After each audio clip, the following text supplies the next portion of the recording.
What's up, everybody? Welcome to another World Cup preview here on Touchline Talk.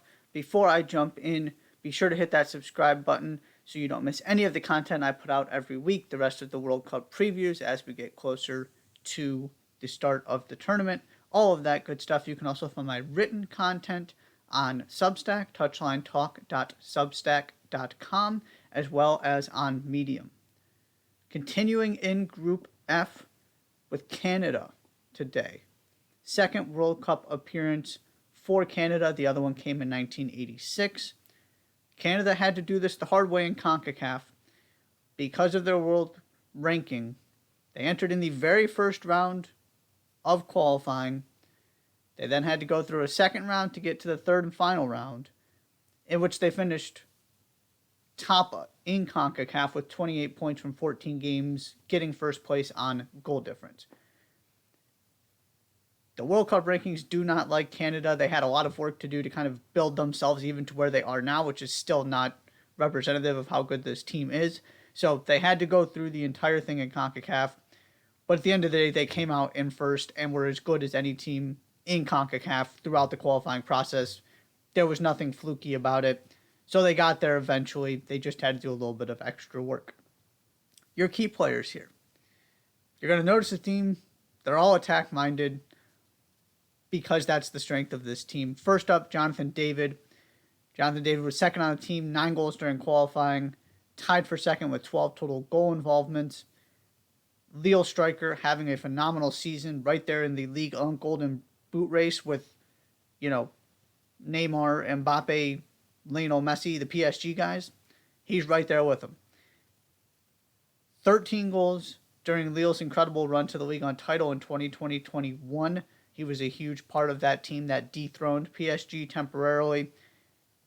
He's got some European competition experience because of what Lille were able to get due to winning that title and their finishes in Ligue 1.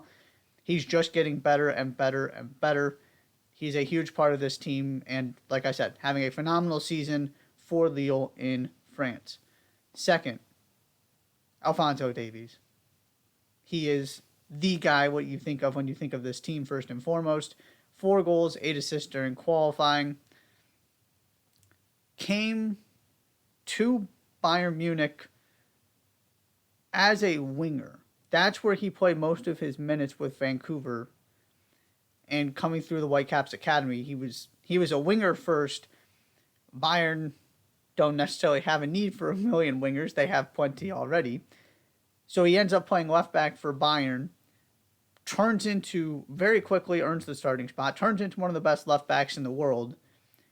And there's a real argument left back isn't even his best position. He still has locked down the left back spot for Bayern Munich. He's getting close to 100 appearances. He should hit that mark soon after the World Cup, assuming he stays healthy.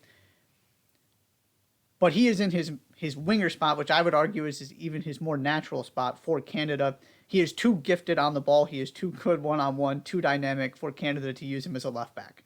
Bayern has that luxury where he can kind of fit that role and add that added dimension to their attack as sort of the overlapping runner and that extra guy joining. He's much more involved with Canada because he doesn't have all of these world-class attacking talents surrounding him. As good as Canada's attacking players are, they're not exactly what he's got at Bayern. So he's playing higher up the field. You see the results, again, the 4 goals, the 8 assists. He is spectacular. He might be the fastest player in the world. He's arguably the best left back in the world. He's one of the best players in the world, whatever position he's at. He is so difficult to stay in front of. He is uber quick, so difficult to just stick with because his first movements, what direction he's going, he just gets there before you can react. He is sensational. Definitely a name you need to know. Like I said, he is the first name you think of on this team. And he has become so much of a star. He is also the best player in CONCACAF. That is indisputable. He's become so much of a star that it almost does a disservice to how good the rest of this team is, because he is he hasn't even hit his prime.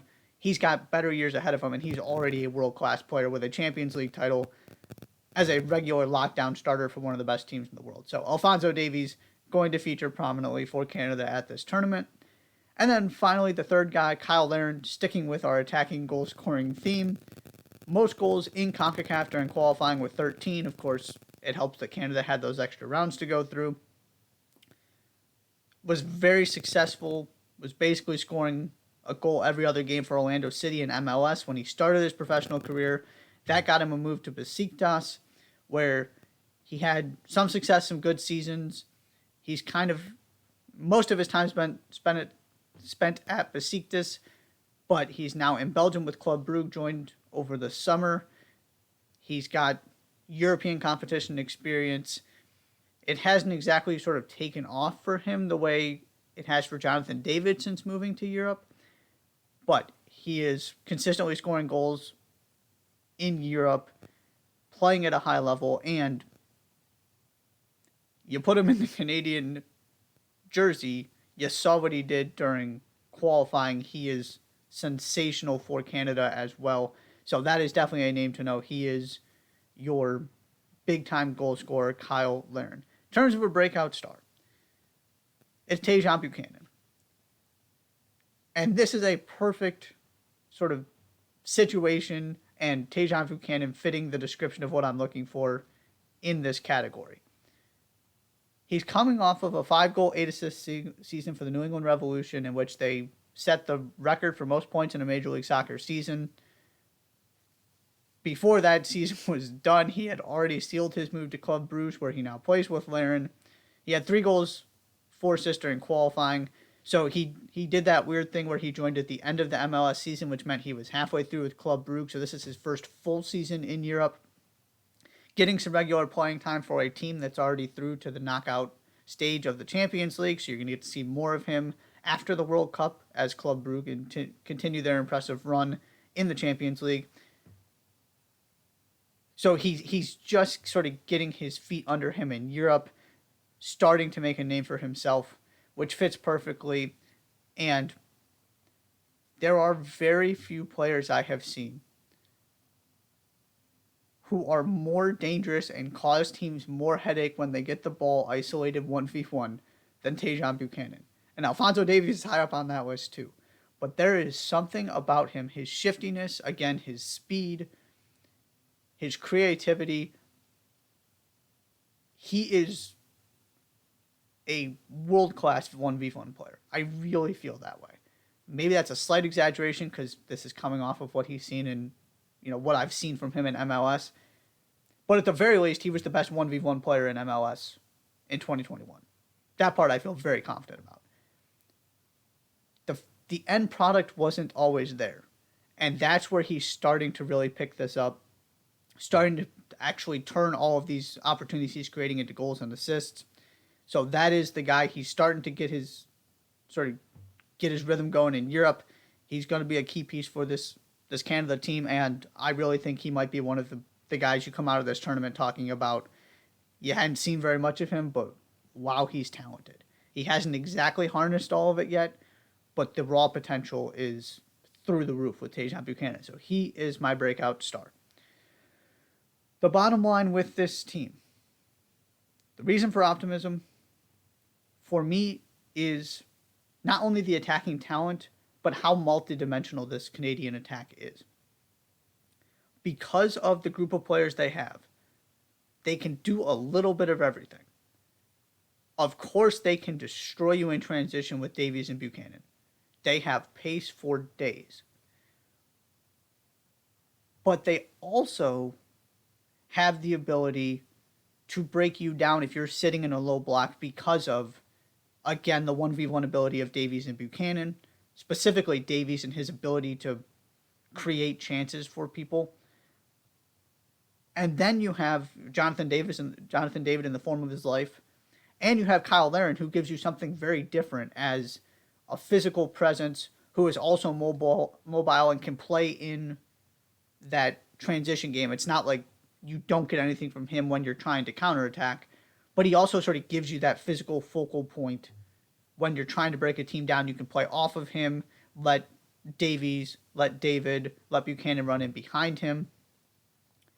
They really can kind of solve any kind of defensive strategy, I feel like. And that's what sets them apart. It's not just that these are really good individual players they have up front, it's that they also complement each other really well. And good luck defending this team one-on-one if you get isolated. I just spent, 4 minutes talking about Davies and Buchanan. They are incredibly difficult to deal with, and they have guys who know how to put the ball in the net that they're playing next to in David and Larry. The big question, the concern, it's the quality of the back line and specifically the center back position. I've just talked about how accomplished this front line is. There are no questions there. You go to the midfield, not quite. I mean, there aren't any Bayern Munich guys in that midfield. There are some European players with Champions League experience in there, one in particular. And then there are also, but what makes up most of that midfield is high-level MLS guys. When you're talking about the Mark Anthony Kays, the Samuel Pietts, the Jonathan Osorios of the world. So even there, you feel pretty good about that. There is more than enough talent in the midfield. Where the gap really comes and sort of the drop-off comes is when you talk about that defense. And like I said, specifically the center backs. They don't have as much experience playing against this world-class attacking talent. The kind of guys you're going to see at a World Cup where, most of this team is at least seeing Carlos Velas and, Joseph Martinez's and all of the Gareth Bale, just going off some of the names here. But you get the point. You're seeing the high-level attackers, at least in MLS. If not, playing in the Champions League, playing in the Europa League. The center backs aren't exactly at that level. So that is my concern is, A, are they good enough? And B, are they going to be, even if they do have the ability, can they actually adjust to this higher level of competition? Because again, I've talked about this with the U.S. multiple times. One of the downsides of CONCACAF is you just don't get the same kind of opportunities to see really good opponents. And Canada had some controversy with the scheduling of the games leading into the World Cup. They haven't exactly gotten a regular dose of the kind of competition they're going to see in Qatar. Where that'll show up, if it hurts them, is going to be in that back line. At the end of the day, though, Canada has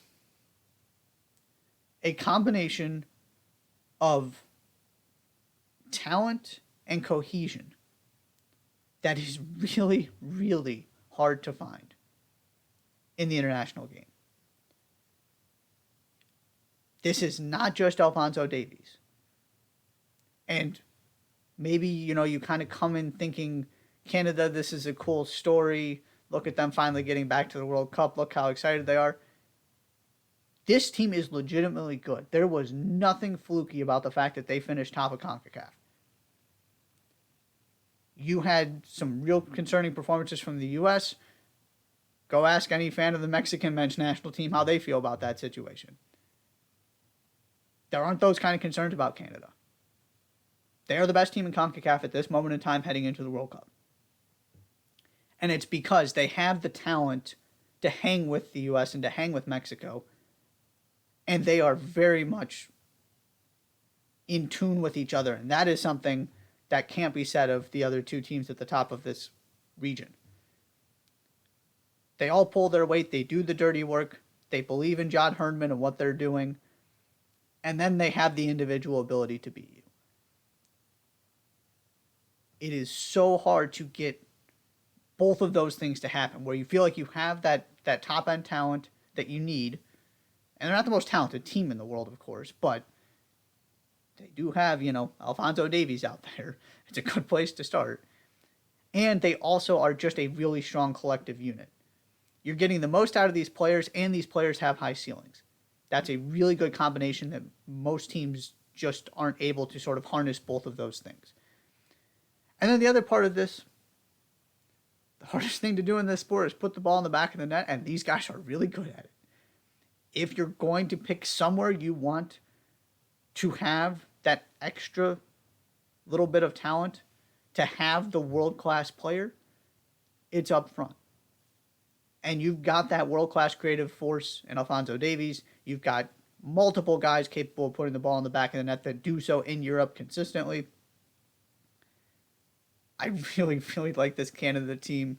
They're not just showing up and happy to be there and going to see if they get out of this group. It's a tricky group for them. If they can get through, I want no part of them if they've kind of figured out how to do this World Cup thing.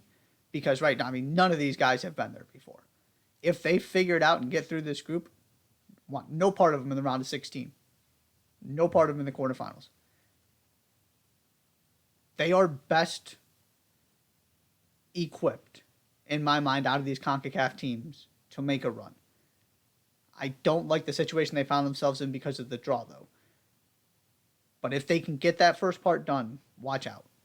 And so much is the other thing I'll throw out here. So much has been talked about this U.S. men's team and the idea that, yes, you've got all of it. It's a very similar story, right? All of these young players who are starting to prove themselves in Europe just at the beginning. This is their first go around at the World Cup, and it's all setting the stage for 2026. If you can make a really deep run in Qatar, fantastic, but ultimately you're trying to build the foundation for when you get a World Cup at home. Same thing is true of Canada. Now, they're not going to have quite as many games at home, but the core of this team is awfully similar from an age sort of resume career profile standpoint to the guys you think of with that U.S. team. The most important players on this team are in their early 20s. They're thriving in Europe, proving they can play against the best in the world. And they're going to be a force to be reckoned with by 2026. They kind of came out of nowhere. They're one of the best stories in the world in terms of this qualifying cycle. Like I said, they started at the very beginning of CONCACAF qualifying.